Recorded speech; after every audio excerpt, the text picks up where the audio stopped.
Hello, this is Mr. Knowles, and this is a distance learning 101 tutorial for parents and students for the classrooms of Mrs. Christensen and myself, just to help you through what we're experiencing as far as this distance learning time being away from the classroom. This is for the spring of 2020. Try to help you out the best I can as we move along through the video. Let's get started. The first thing that we need you to do is answer two questions that helps us help you. Does your child have a Chromebook or a computer that allows them to access Google Chrome? And the second question is, do you have sufficient Wi-Fi access? If you answered no to either of these two questions, please let us know as soon as possible so we can try to help your child get the resources they need to participate with us.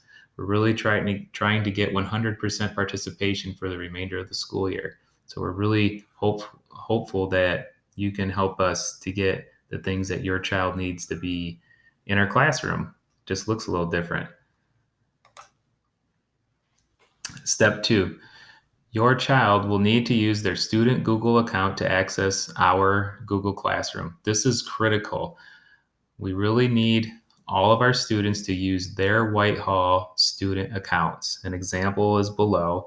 Mrs. Christensen and I sent them all out in a previous email, but for some reason, if you haven't seen it or received it or you misplaced it or you just can't find it, please let us know sooner than later and we will send it to you again.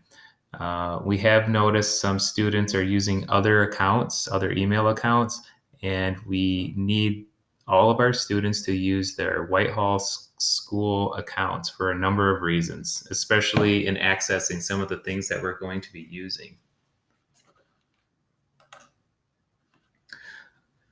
Now I want to take you through Google Classroom, just what it looks like. This will be from the teacher perspective. So I apologize, it won't look like the student perspective, but hopefully you get the gist of it. We changed our Explore and Do page to Ely Sprouts, and this is what the stream looks like.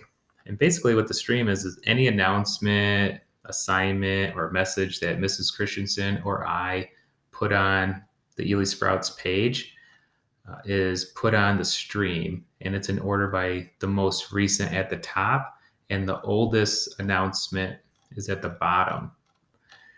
If we have time, we'll try to filter this out and put a lot of these away. But for now, just know that the most recent is on the top. Another important feature is the classwork. So students have to be mindful to go over here.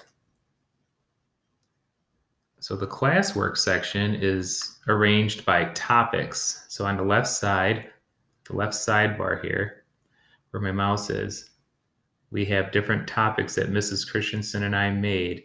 And when we make an assignment or post something, we can add a tab to it and it will sort it into those topics.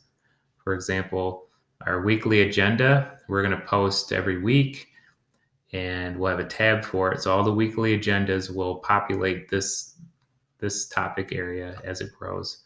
It'll grow over time, I mean. I teach math, so if I click on math, I'm experimenting with how I'm going to deliver the math instruction for next week. So this is kind of a crude thing right now, but I'm working on it. So my idea is that I would create a math assignment. I would have some directions here in this area. And then down below, I'm hopeful that I can make an instructional video for everyone to watch. And then on the right, I'm hopeful that I can use Google Forms for the assignment part of what the students are going to do.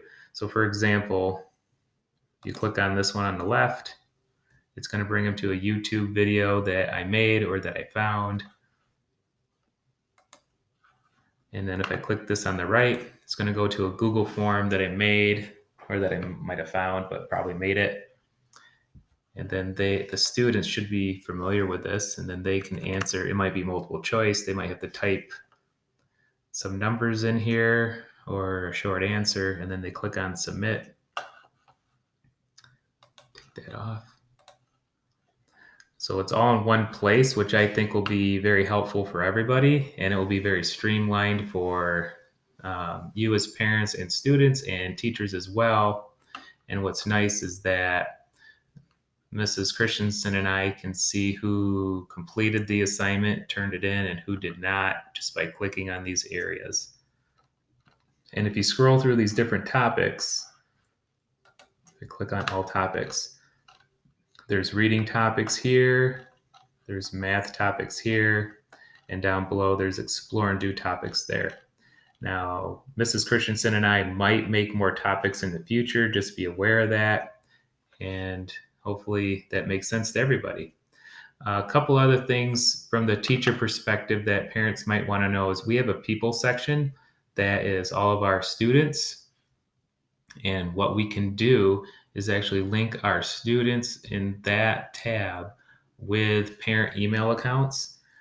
And then what happens is that parents can receive updates in their email accounts of any activity that we have in our Google Classroom. So, for example, when Mrs. Christensen or I make an announcement or an assignment and it gets posted, if you choose to, you can receive an update in an email announcement in your own personal email. That's something we can discuss later if that's something that you're interested in. But for now, this is what Mrs. Christensen and I are going to use to work with our students. And this is really important again, where students need to use their Whitehall student email accounts. If you need that, please let us know. I hope this video has been helpful to you. If you have any questions, please reach out to us, and hopefully we're ready to start our distance learning day of school after spring break on Monday. We might send you a couple other pieces of information before then. Hope everyone is safe and staying well during this time. Take care.